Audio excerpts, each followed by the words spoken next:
Bonjour à tous, j'espère que ça va. Aujourd'hui c'est la Saint-Valentin, hein, la journée des amoureux. J'espère que vous allez vous faire du bien, vous allez vous amuser. Hein. Bah écoutez, si vous ne le faites pas habituellement, au moins aujourd'hui vous allez le faire, n'est-ce pas? Hein, si aujourd'hui vous ne le faites pas vraiment, si on ne vous appelle pas aujourd'hui, si c'est pas vous, si c'est pas avec vous qu'on passe la journée aujourd'hui, je suis désolé. En tout cas, j'espère que ça va bien. Les mariés aussi, hein, faites-vous du bien aujourd'hui. Sortez. Vous savez, il y a une personne intelligente a dit que l'amour dure pendant 3 ans. Hein, l'amour, c'est seulement pendant 3 ans.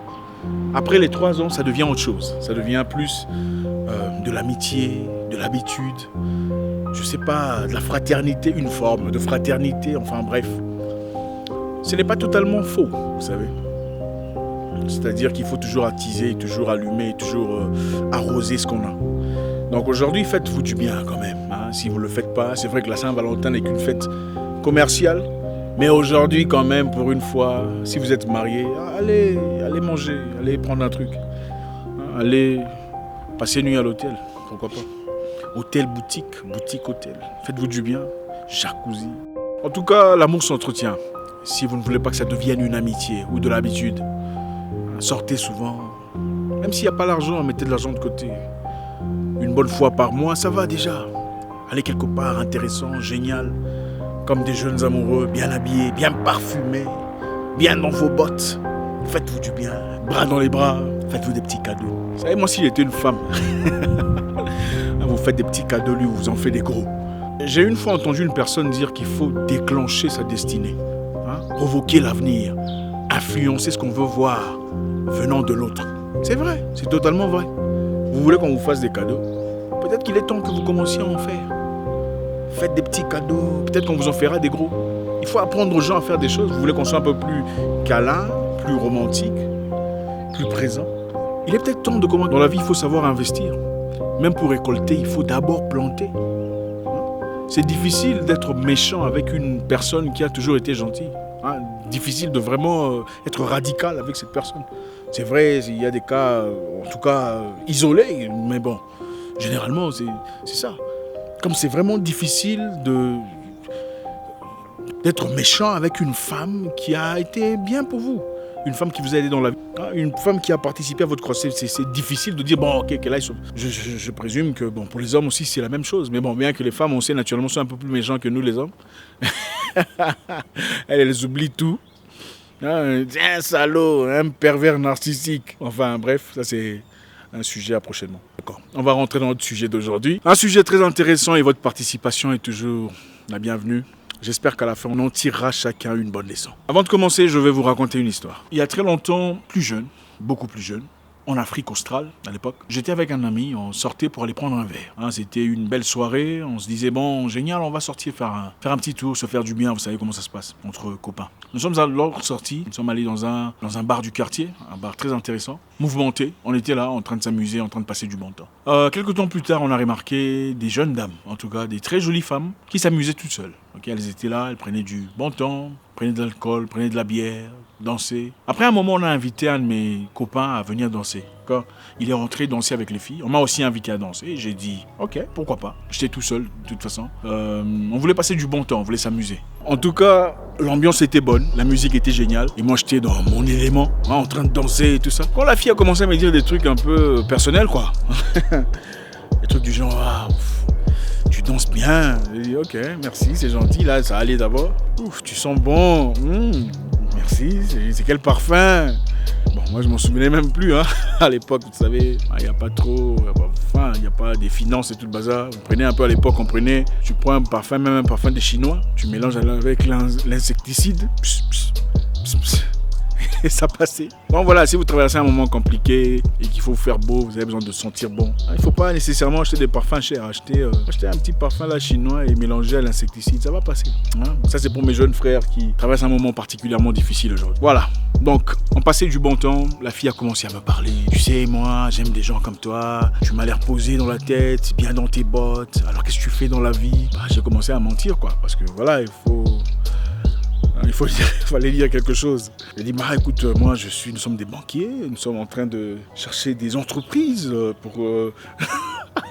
La fille qui dit, ah c'est vrai, waouh, bah, c'est génial, en tout cas, tu fais quoi demain? On a beaucoup discuté. Je sentais que ça partait un peu trop vite. Et à part moi, il y avait un autre pote, il y avait un ami à moi, qui vivait la même histoire. Une de copines de la fille qui me parlait. Elle se rapprochait un peu de trop de lui, et parlait corps à corps, des trucs pareils. Et lui était un peu plus fluide. Il était beaucoup plus fluide que moi, il n'avait aucune crainte.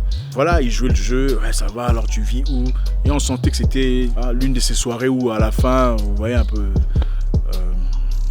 Enfin bref. Donc voilà, l'ami dont je parle était un vrai spécimen, 1m98, 110 kg, un vrai baraquet. Et toutes les filles semblaient mourir pour son physique, sa corpulence, sa présence. C'était un gars intimidant, aussi charismatique. C'était intéressant. Il était beaucoup plus âgé que moi quand même. Moi j'étais là dans mon coin pendant que cette fille me parlait. J'étais assez sceptique. Je me disais, les femmes généralement ne parlent pas aux gens comme ça, pour rien.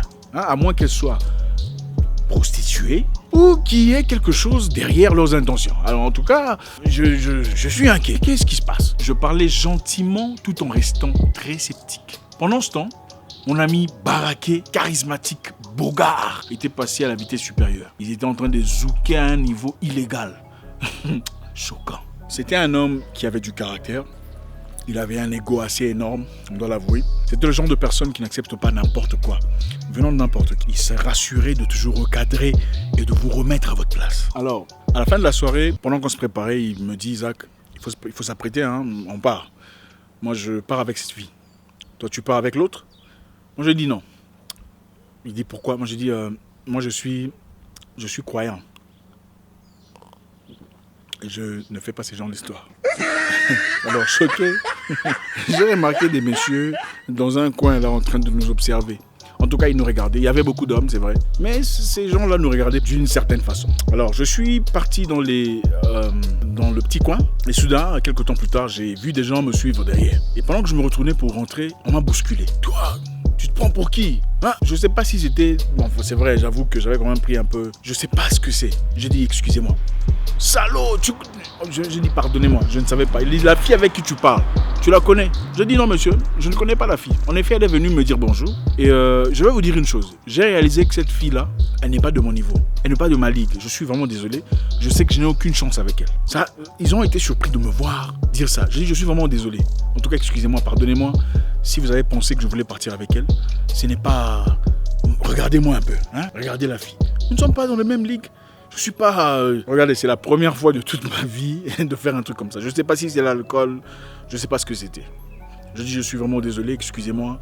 Je n'ai aucune intention de partir avec elle. D'ailleurs, regardez cette fille, elle était simplement gentille avec moi.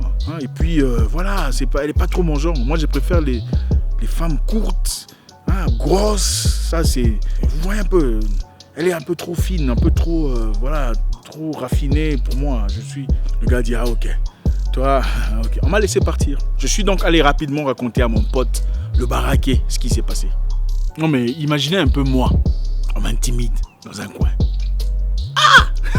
Non. Je sais pas ce que c'était, mais je n'arrive toujours pas à comprendre. On a plus tard compris que c'était des filles qui se sont pris la tête avec leurs copains du quartier et ont décidé de venir dans un bar, passer du temps pour s'échanger les idées, trouver d'autres hommes. C'est un peu la culture dans ce pays-là. En tout cas, il n'y a pas trop de sériosité dans les... on se rencontre un jour, le même jour, le jour, voilà quoi. Donc, on a simplement été victimes de manipulation. Donc ces filles, voulant se venger de leurs copains, nous ont manipulés. Un monsieur nous a gentiment signalé, un monsieur local en tout cas, que ce groupe de garçons faisait partie d'un gang très respecté dans le quartier. Et qu'il fallait à tout prix éviter d'avoir des problèmes ou des contentieux avec eux. Je suis parti parler à mon ami baraqué. Je lui ai dit ouvertement, j'ai joué carte ouverte. Pendant qu'on y était, le chef de gang s'approcha de mon ami et lui dit « Je n'ai pas aimé ta façon de danser avec ma copine. Je ne sais pas qui tu es. » J'ai trouvé ça abusif et désobligeant et irrespectueux à mon égard. Tout le monde t'a regardé. Tu sais qui je suis? Je suis respecté ici. Ça, c'est mon territoire. J'attends les excuses venant de ta part. Comme vous l'avez bien anticipé, ils l'ont envoyé balader. Je l'ai supplié. J'ai dit, mon cher, dis seulement que tu es désolé. Comme ça, on va partir. Moi, j'ai dit que j'étais désolé. Il s'est fâché contre moi. Comment tu peux dire que tu es désolé? Donc toi, tu viens, tu parles avec ta boxe et tout ça. Bon, à l'époque, j'étais encore nulle part. Tu es parti t'excuser comme un trouillard, un froussard. Franchement, je suis désolé. Partez. Il nous a demandé de partir. En tout cas, nous étions à 4. On l'a demandé de partir ensemble. Il a refusé. Nous sommes partis, on l'a laissé. Le lendemain, à 15h, c'est la police qui est venue à la maison. Nous a informé de son décès. Il a reçu une balle à la nuque. Quelle perte! Un homme aussi beau, aussi grand, aussi brave, aussi élégant, aussi charismatique. Simplement pour avoir été incapable de dire « Je suis désolé. Je ne savais pas. » Bouleversant. Vous vous demandez certainement pourquoi j'en parle. Je vous parle de cette histoire parce que ça s'est passé un certain 14 février. La simple capacité de dire « je suis désolé » peut changer une vie, peut changer une destinée. Dire « pardonne-moi, excuse-moi, je ne savais pas ce que je faisais » peut transformer à 360 degrés votre situation. Dans la vie, il faut savoir s'humilier, il faut savoir être humble. Il faut savoir quelquefois se simplifier les choses. Beaucoup de personnes aujourd'hui vivent les répercussions de leur propre ego. L'ego est tellement démesuré. Donc moi, je ne peux pas m'humilier. S'il veut, c'est lui qui doit venir. C'est lui qui a commencé, c'est lui qui doit s'excuser. On va emmener ça jusqu'à quand? Savez-vous combien de vies ont été perdues? Combien de situations détruites? Combien de collaborations enterrées? Combien d'opportunités ensevelies par le manque d'humilité, manque de simplicité, manque de compréhension, manque d'anticipation? Le simple fait de dire « Je suis désolé, je reconnais avoir mal fait. Ce n'était pas dans mes intentions. Ce n'est pas ce que je voulais. Excuse-moi. Je suis désolé, on s'est pris la tête. Je reconnais mes erreurs. J'en suis entièrement responsable. Pardonne-moi. » Votre vie peut changer par le simple fait de dire « Donne-moi une autre chance. Je ne referai plus les mêmes erreurs du passé. Excuse-moi de t'avoir manqué de respect. » Je me souviens, longtemps, on travaillait dans une entreprise de marketing en partenariat avec certains partenaires. On nous a fait un deal, mais qui ne valait pas notre temps. Moi et mon partenaire principal, on était là. Il était très fâché. Moi aussi d'ailleurs. On a sorti quelques mots désobligeants quand même. Ah, comment est-ce que vous nous passez notre temps? Vous pensez que... Voilà. Enfin bref, pas exactement comme ça, mais c'était pas très poli. On s'est séparés que de poisson. Nous et nos clients, on est partis. Quelques temps plus tard, j'ai réfléchi, j'ai dit non. Je pense qu'on peut réparer ça. J'ai convaincu mon ami de le refaire. Nous sommes rentrés ensemble. Et humblement, on a dit, nous sommes désolés pour ce qui s'est passé. On a beaucoup de stress. Il y a beaucoup d'éléments à prendre en compte. Nous sommes vraiment désolés. On aurait pu être plus polis, peut-être plus tolérants. Nous sommes sincèrement désolés pour ce qui s'est passé. Vous savez qu'est-ce qu'on nous a dit? On a dit le contrat qu'il fallait qu'on vous donne. On a donné ça à quelqu'un d'autre. Nous sommes partis. Le lendemain, on nous appelle. On nous dit le contrat qu'il fallait vous avoir, on vous l'a donné à quelqu'un d'autre. Mais on va vous donner un nouveau contrat. Celui-ci vaut presque le double du précédent. Par le simple fait d'avoir été humble. Vous ne pouvez pas vous imaginer... Écoutez, aujourd'hui est certainement une journée... Vous le savez peut-être déjà, mais je vais vous le dire. Vous pouvez sauver une amitié. Vous pouvez sauver un fiançailles. Vous pouvez sauver votre mariage. Simplement en reconnaissant votre part de responsabilité. En disant je suis désolé. Je sais que je t'ai causé de peine. Je sais que j'ai mal fait, j'ai mal réagi. J'aurais pu faire mieux. Simplement en disant, je reconnais ce que tu dis. D'accord, je ferai un effort pour ne plus refaire. Je suis conscient de ce que tu as présenté comme alibi. Tu as peut-être tort quelque part, mais tu as aussi raison. Je ferai un effort. Ce n'est souvent pas ce qui a été dit ou fait qui détruit les amitiés, les relations, les correspondances, les collaborations, la fraternité. C'est souvent l'orgueil, l'égoïsme, la prétention, le narcissisme qui détruit tout ce qu'on peut avoir construit pendant beaucoup d'années. Faites le bon choix. Non. Vous n'êtes pas parfait. Vous pouvez demander pardon. Vous pouvez reconnaître votre faute. Vous pouvez recommencer à zéro.